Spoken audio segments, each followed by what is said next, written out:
Welcome to another episode of last week's Comics Today. It was a small week for me, so I grabbed a couple of issues from previous weeks, and I kind of enjoyed those better than the ones that came out this week. But we will get there. So we're going to start with Daredevil. This is issue 1 of the newly renumbered Zdarsky run. There's a comment at the back of this that this is the beginning of the end of their run.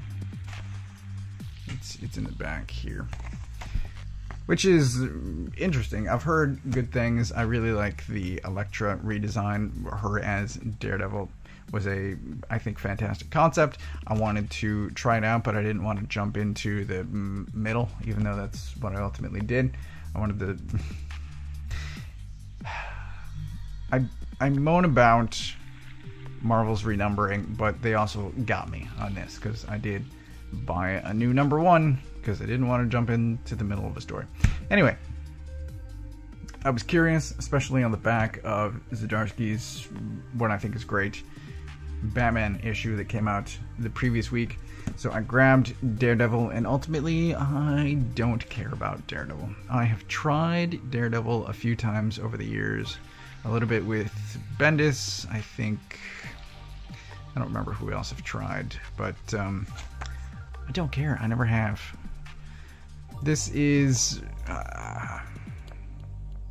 people that care about Daredevil might care about this, but I am not one of those people. It is well written, I think. It's well drawn. It's just, I do not care. So there's a sample of the art. We do get Spider-Man in here, I think. Yeah, so there he is. So this is a follow-up on Devil's Reign, the events of that. And, yeah, I don't know what else to say.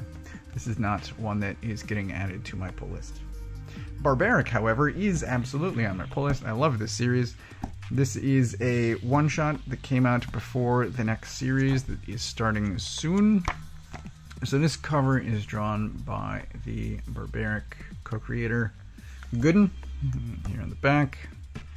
However, the internals are not drawn by him, and that is somewhat disappointing.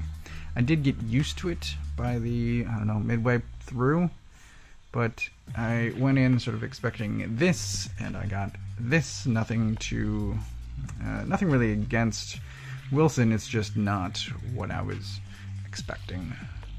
And, you know, that's on me for not reading the solicitation more closely. However, it is still written by the Barbaric creator, and for that, it is a fantastic read. It's just not the art that I was hoping for, I guess. So, it is good. The new series, again, is starting soon. I think there's an ad for it at the back here. There we go. Look at that. So for anyone unfamiliar, this guy here, Owen, he's cursed. He has this axe that talks to him, and only he can hear its voice. So everyone else kind of thinks he's crazy. But he is a great fighter. He goes around killing all sorts of people and things, and it is fantastic and funny and violent and glorious. Love this book. Just not taking, just I guess slightly less this issue because of the art. Otherwise, it's still great. Teenage Mutant Ninja Turtles. I enjoyed, as I've said multiple times on this channel, the first 100 issues of the IDW Ninja Turtles series. And after that, the writer changed, and it took me a little bit to figure out that I wasn't enjoying it as much, and I dropped the book. But Tom Waltz is coming back for an event, this Armageddon game. It is the latest, maybe a capstone, I'm not sure, in his long-running Pantheon series storyline, which involves the Rat King. The Rat King is very different from, I believe, all previous incarnations, but I can't be certain about that. Certainly very different from the cartoon. So this is him in the background here. He's more of an immortal trickster. And I guess if they put it on the cover, it's no longer a spoiler, but at some point a while back, Leatherhead ate Krang, and then Krang emerged from Leatherhead's abdomen. It is sort of symbiotic, sort of parasitic relationship. Leatherhead still has some autonomy, but Krang is essentially driving him around like the android robot. It's very strange, but so this is it's a sort of recap with an almost Christmas story, Christmas Carol look into the events of some of the current happenings of some of the players. So it's interesting. It is a deep, complicated history as far as Shredder and the mutants and this pantheon goes of death and resurrection and mutation, but the pantheon. So Kitsune is another one of the pantheon, along with Rat King. There is this, I believe, yes, sister. So she is another member, and it's a story that spans, I don't remember when it started exactly, but let's just say it spans 100 issues. So there's a lot related to Shredder, his personal journey, which is complicated on its own. There's this Leatherhead Krang story and how Krang interacts with the neutrinos and his galactic war. So there's some of that in here because that we go into the past, go into his memories, and we see these guys, for instance. But I guess here I am showing off the art. Some of these Triceratons just look phenomenal, by the way. It's kind of a highlight for me as far as this issue goes. Triceratons fighting.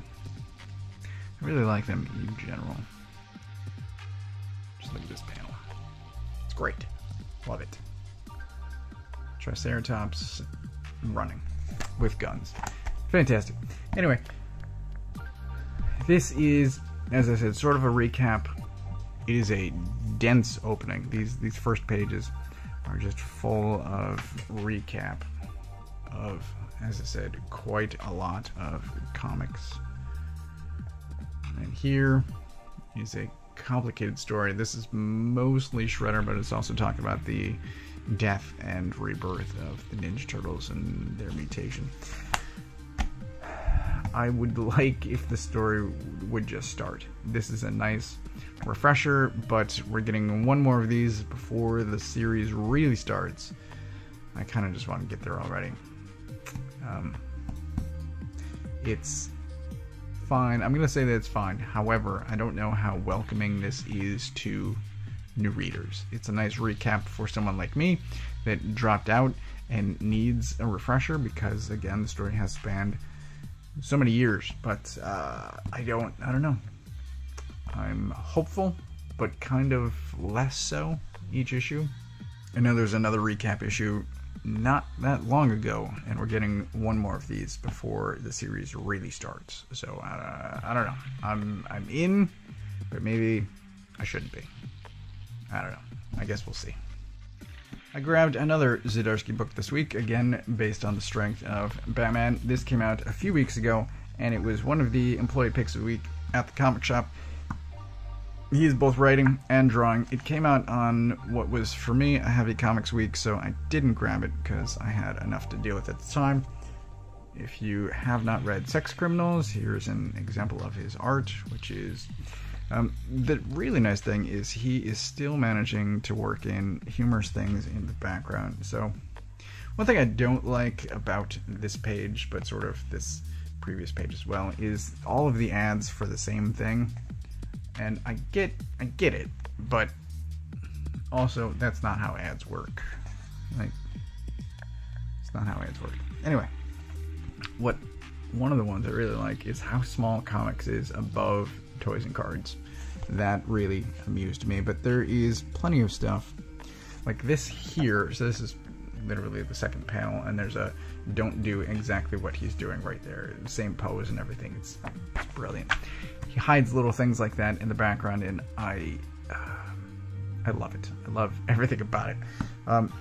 Thankfully, the story is also great. It is sort of roughly...